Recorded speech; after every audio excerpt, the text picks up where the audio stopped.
సత్యసాయి, కడప జిల్లా, చిత్తూరు, తిరుపతి ఇవన్నీ కలిపి 5% నుంచి 10%, అంటే 18 లక్షల నుంచి 22 లక్షలు. అంటే మొత్తం ఆంధ్రప్రదేశ్లో 15% నుంచి 18%, అంటే 80 లక్షల నుంచి 95 లక్షల మంది జనాభా ఉంటారు అనేటువంటిది అంచనా. అంటే గెలుపోటముల్ని ప్రభావితం చేయగలిగినటువంటి చాలా నియోజకవర్గాల్లో ఉన్నటువంటి పరిస్థితుల్లో మరి మంత్రి పదవులు దామాషా ప్రకారం చూసుకుంటే లేదు, ఇది నామినేటెడ్ పదవులు కానీ సముచితమైనటువంటి రీతిలో వాళ్ళకి దక్కాల్సినవి అయితే దక్కలేదండి. గతంలో వైసీపీ ప్రభుత్వంలో చాలామంది మంత్రులుగా పనిచేసినటువంటి వాళ్ళు ఉన్నారు, కార్పొరేషన్ చైర్మన్లుగా చేసినటువంటి వాళ్ళు కూడా ఉన్నారు.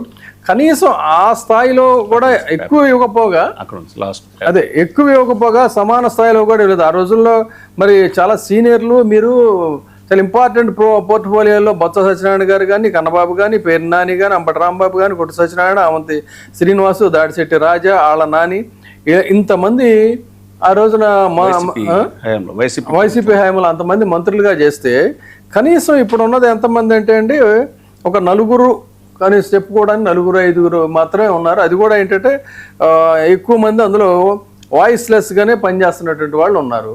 ఎందుకు ఈ రకమైన పరిస్థితి వచ్చింది? ఇంత అభిమానంతో వాళ్ళు ఓట్లు వేశారు కదా, చేస్తే వాళ్ళని మరి ఇంత 2 ఏళ్లలోనే అసంతృప్తి గూడు కట్టుకుందని చెప్పని అనుకోవాలా?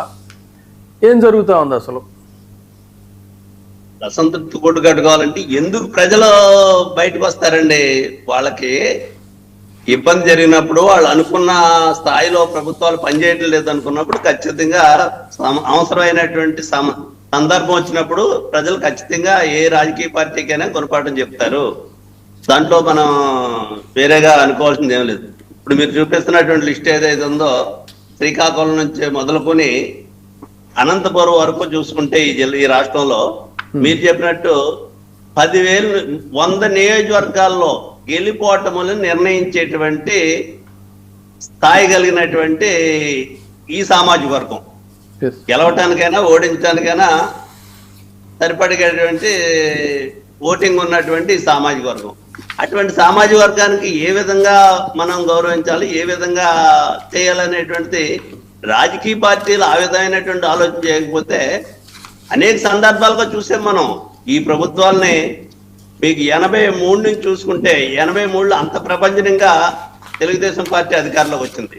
తెలుగుదేశం పార్టీ అంత ప్రపంచంలో అధికారంలోకి వచ్చినప్పటికీ 89కి వచ్చినప్పటికి రంగా గారి హత్య అనంతరం, వంగవీటి మోహన్ రంగా హత్య అనంతరం ఆ పార్టీ నామరూపాలు లేకుండా పోయినటువంటి పరిస్థితులు మనం చూసాం.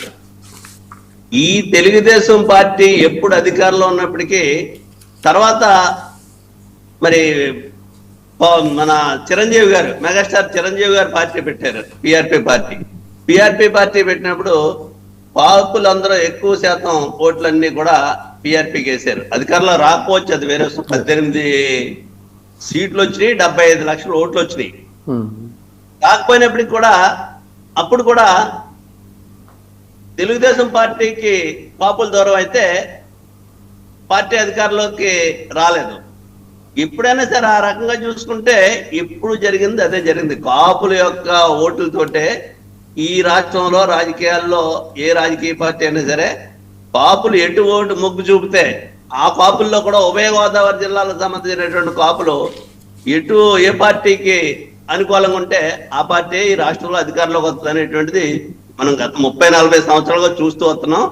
రేపు భవిష్యత్తులో జరిగేది కూడా అదే జరుగుతుంది. మరి అంత ఇంపాక్ట్ ఉన్నటువంటి వాళ్ళని చాలా జాగ్రత్తగా ఆ ఓటు బ్యాంకుని పటిష్టం చేసుకోవాలి కదా.